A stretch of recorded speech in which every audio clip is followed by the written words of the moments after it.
आपके साथ अनु सिंह। यूपी विधानसभा चुनाव के लिए कल अंतिम चरण का मतदान होगा और उसके बाद सभी की निगाहें 10 मार्च को होने वाले चुनावी नतीजों पर होंगी। वहीं मुख्यमंत्री योगी आदित्यनाथ ने गोरखपुर में एबीपी नेटवर्क से खास बातचीत की। इस दौरान उन्होंने अब की बार फिर से 300 पार का दावा किया। आइए सुनते हैं सीएम योगी के तमाम मुद्दों पर बेबाक जवाब। 10 मार्च को यूपी में जनता की राय का पिटारा खुल जाएगा। लोकतंत्र के इस इम्तिहान में जनता के पर्चे और उसके सवालों के जवाब तो नेता और राजनीतिक दल लिख चुके हैं, लेकिन अब सबको इंतजार है तो नतीजों का। पिछली बार टॉपर बनकर उत्तर प्रदेश के मुख्यमंत्री बने योगी आदित्यनाथ इस वक्त मेरे साथ मौजूद है। योगी जी, बहुत बहुत स्वागत है आपका एबीपी न्यूज़ पर। और पहला सवाल ये कि इस बार भी क्या लगता है टॉपर रहेंगे, कितना भरोसा है? फिर एक बार 300 पार। भारतीय जनता पार्टी 300 से अधिक सीटें प्राप्त करके प्रचंड बहुमत की सरकार बनाएगी। जी, बीआरडी मेडिकल कॉलेज के कैंपस में खड़ा हूँ। एक बार पिछली बार जब कोरोना का दूसरी लहर समाप्ति की ओर थी तब भी आपके साथ मैं इस कॉलेज में आया था। ये कॉलेज इंसेफेलाइटिस से मरने वाले बच्चों की मौत का गवाह रहा है लंबे समय तक। आपने काफ़ी स्थिति नियंत्रण में कर दी। क्या लगता है कि कितना बड़ा चैलेंज था? देखिए, कोरोना प्रबंधन देश का है। यह दुनिया के लिए एक उदाहरण बना है। प्रधानमंत्री मोदी जी के नेतृत्व में बेहतरीन कोरोना प्रबंधन का जो कार्य हुआ है उसको तुरंत दुनिया ने सराहा है, जिसमें जीवन कोई बचाना था, जीविका कोई बचाना था। उत्तर प्रदेश का देश के अंदर प्रदर्शन बेहतरीन रहा। हमने अब तक 29 करोड़ से अधिक वैक्सीनेशन के डोजेस दी हैं, वैक्सीन की डोजेस दी हैं। 10.5 करोड़ से अधिक टेस्ट किए हैं, सर्वाधिक टेस्ट है, सर्वाधिक वैक्सीन की डोजेस दी गई हैं। और कोविड प्रबंधन का जो कार्य हुआ है, थर्ड वेव कब आई कब गई कोई पता नहीं। इंसेफ्लाइटिस पूर्वी उत्तर प्रदेश का एक मुद्दा था। हजारों मौतें होती थी, हर वर्ष होती थी।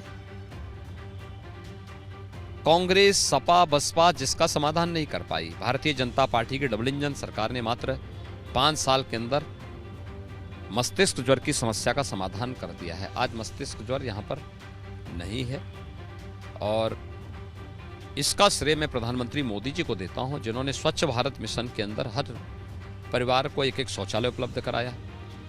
जल जीवन मिशन में हर परिवार को एक घर तक शुद्ध पेयजल उपलब्ध करवाया है।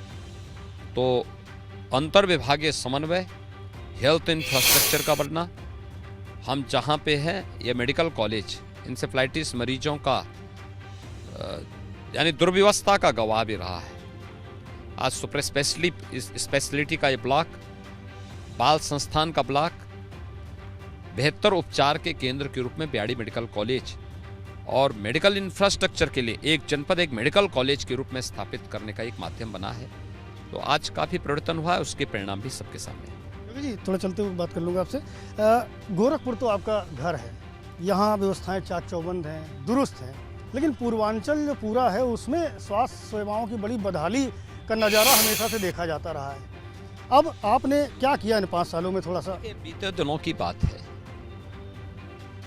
सपा, बसपा और कांग्रेस के समय में यह होता था। भारतीय जनता पार्टी की डबल इंजन सरकार ने हर एक क्षेत्र पर जो ध्यान दिया, हेल्थ इंफ्रास्ट्रक्चर भी उसका एक उदाहरण है। खासतौर पर गोरखपुर में ही आप देखेंगे बीआरडी मेडिकल कॉलेज, जहां एक बेड्स में 4-4 बच्चे लिटाए जाते थे, आज वहां पर सुपर स्पेशलिटी ब्लॉक बन चुका है। 500 बेड्स का बाल संस्थान बन चुका है और गोरखपुर का एम्स भी प्रारंभ हो चुका है। पूर्वी उत्तर प्रदेश में 2 पहले मेडिकल संस्थान थे, एक बीएचयू और एक बीआरडी मेडिकल कॉलेज। आज गोरखपुर में एम्स भी आ चुका है, देवरिया में मेडिकल कॉलेज, कुशीनगर में मेडिकल कॉलेज, सिद्धार्थनगर में मेडिकल कॉलेज, बस्ती में मेडिकल कॉलेज, बलरामपुर के लिए मेडिकल कॉलेज स्वीकृत हो चुका है, बहराइच में मेडिकल कॉलेज प्रारंभ हो चुका है।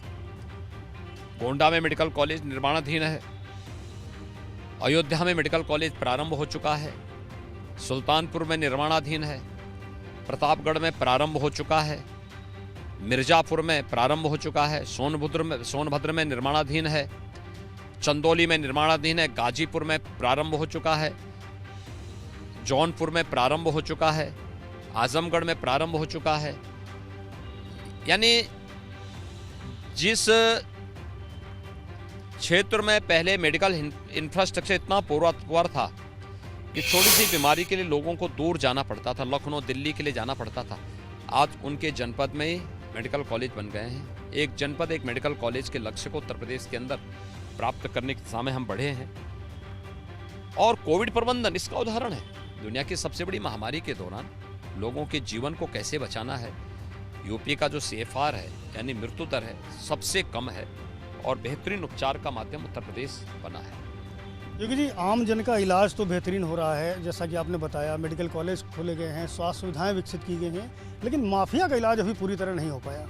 नहीं, उत्तर प्रदेश में सुरक्षा का जो बेहतरीन माहौल दिया गया है, आधी आबादी यानी माताओं ने, बहनों ने, बेटियों ने मुक्त कंठ से न केवल उसको स्वीकारा है बल्कि एक मुफ्त वोटिंग भारतीय जनता पार्टी के पक्ष में वे सभी कर भी रही हैं। सुरक्षा और गरीब कल्याण और इंफ्रास्ट्रक्चर डेवलपमेंट, यही इस चुनाव में पब्लिक ने इसी के आधार पर वोटिंग भी कर रही है और भारतीय जनता पार्टी को प्रचंड बहुमत से चुनाव जिता रही है। जी, मुख्तार अंसारी के बेटे अब्बास अंसारी का एक वीडियो वायरल हुआ जिसमें वो ये कहते हुए नजर आए कि 6 महीने तक अफसरों के तबादले नहीं हो रहे हैं, हिसाब किताब बाकी है।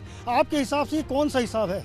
देखिए, जनता जनार्दन उन्हें इस लायक छोड़ेगी ही नहीं, वे कहीं हिसाब किताब लायक बने रख रहे हैं।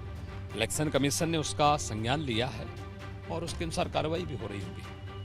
आपने समाजवादी पार्टी पर बड़ा आरोप लगाया कि उनके संबंध आतंकवादियों से हैं। इसका योगी जी कोई प्रमाण या किस आधार पर ये बात कही?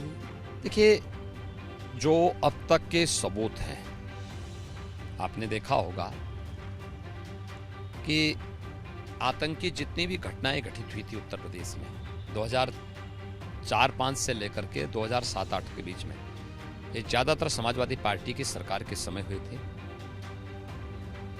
2013 में जब समाजवादी पार्टी की सरकार थी तो सरकार ने इन सभी आतंकी घटनाओं से जुड़े हुए, चाहे वो अयोध्या में राम जन्मभूमि से जुड़ा रहा हो, काशी में संकट मोचन मंदिर के हमले का मामला रहा हो, चाहे वह अयोध्या, वाराणसी और लखनऊ की कचहरियों पर आतंकी हमले का मामला रहा हो, या फिर गोरखपुर, कानपुर और बिजनौर की सीरियल ब्लास्ट या रामपुर के CRPF कैंप पर हुए आतंकी हमले का मामला रहा हो, इन सभी आतंकी हमलों के लिए जिम्मेदार जितने भी आतंकी थे, इन सबके मुकदमों को 2013 में समाजवादी पार्टी की सरकार ने वापस लेने के प्रयास किए थे।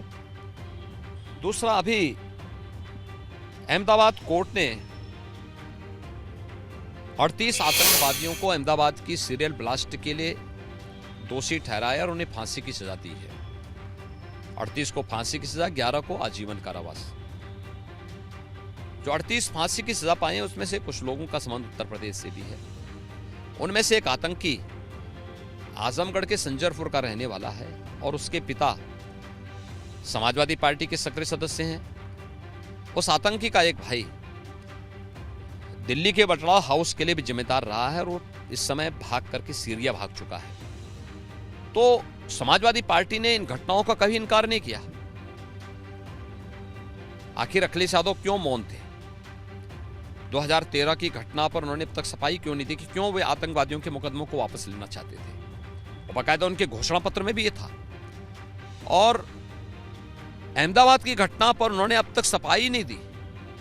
ये चीजें उनके पूरे चार और चरित्र पर प्रश्न खड़ा करता है। यूपी में जातीय समीकरण योगी जी बड़ी भूमिका निभाते हैं। आपने भी देखा है, आप पूरे प्रदेश में दौरे करते रहे हैं। समाजवादी पार्टी कह रही है कि जातीय समीकरण हमारे पक्ष में है, हमारे पास साथी मजबूत हैं। भारतीय जनता पार्टी की किस तरह की तैयारी है? देखिए, उत्तर प्रदेश की जनता ने 2014 में ही परिवारवाद, जातिवाद, मत और मजहब की राजनीति को पूरी तरह तिलांजलि दे दी। प्रधानमंत्री मोदी जी ने देश के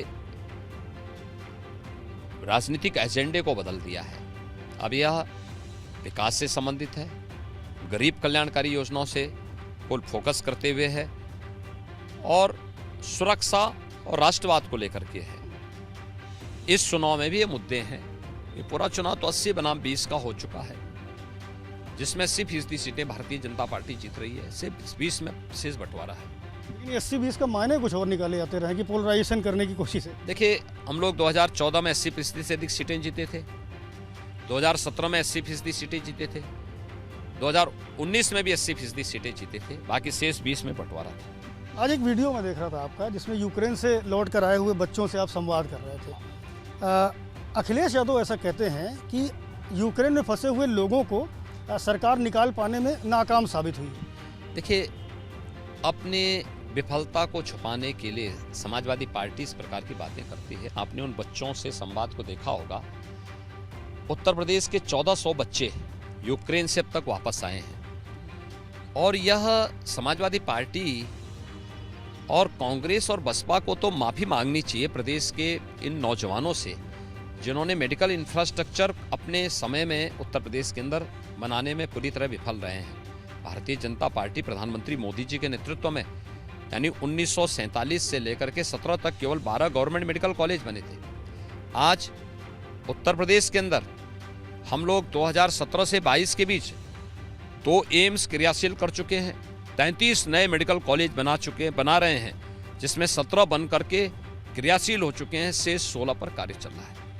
आज एबीपी न्यूज़ को ही इंटरव्यू में अखिलेश यादव ने एक बात कही है कि कानून व्यवस्था को लेकर के मनमानी हुई है और कोरोना के प्रबंधन में सरकार फेल रही। देखिए, मैं वही तो कहता हूँ ना, जो कोरोना कालखंड में 2 वर्षों तक कहीं दिखाई नहीं दिए। यहाँ तक कि अखिलेश जी अपने संसदीय क्षेत्र आजमगढ़ भी नहीं गए। आजमगढ़ की जनता को प्रश्न पूछना चाहिए था, जब इस संकट में था वे कहाँ थे। वे आज कोरोना प्रबंधन, जिस उत्तर प्रदेश की कोरोना प्रबंधन को देश और दुनिया ने सराहा है, आज उस पर प्रश्न खड़ा कर रहे हैं।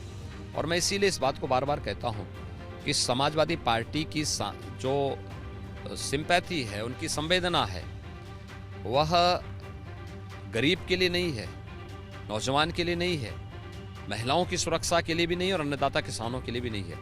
उनकी संवेदना तो पेशेवर माफियाओं के प्रति है और आतंकियों के प्रति। योगी जी, आप अक्सर कहते हैं कि अखिलेश यादव दोपहर में सोकर उठते हैं। एक तो पहला सवाल ये है कि आपको पता कैसे चला, और दूसरा हम ये भी जानना चाहेंगे कि आपकी दिनचर्या क्या रहती है। सुबह उठते हैं, फिर आगे क्या पूजा पाठ किस तरह से होता है? देखिए, मेरी तो दिनचर्या सुबह ब्रह्म मुहूर्त में प्रारंभ हो जाती है, 4 बजे से प्रारंभ हो जाती है और यह दिनचर्या मेरी सुबह ब्रह्म मुहूर्त पूजा साधना आराधना का होता है और आज 7-8 बजे के बाद से मेरी राष्ट्र आराधना की दिनचर्या प्रारंभ हो जाती है, जो देर रात्रि 12 बजे तक चलती है, 12 साढ़े 12 बजे तक चलती है। लेकिन 12 बजे सो के उठने वाले लोग, दोपहर 12 बजे सो के उठने वाले लोग न समस्याओं का समाधान कर सकते हैं, न उनको समस्याओं के बारे में कोई जानकारी है। आपने इस चुनाव में लगभग 200 के आसपास चुनावी कार्यक्रम किए हैं। क्या लगता है किस क्षेत्र से सबसे ज़्यादा समर्थन मिल रहा है? सभी जगह से भारतीय जनता पार्टी को प्रचंड बहुमत मिल रहा है और मुझे लगता है कि आधी आबादी यानी महिलाओं ने तो सभी रिकॉर्ड तोड़े हैं मतदान के लिए, सुरक्षा के माहौल को लेकर के और गरीब कल्याणकारी योजनाओं का जो लाभ पूरी पारदर्शी तरीके के साथ उन लोगों तक पहुंचा, इसके लिए जनता जनार्दन का अपार स्नेह और समर्थन मिल रहा है। ये चुनाव अगर योगी जीत जाते हैं तो 35 साल का अरसा होगा ऐसा कि जिसमें कोई मुख्यमंत्री दोबारा चुनकर आएगा।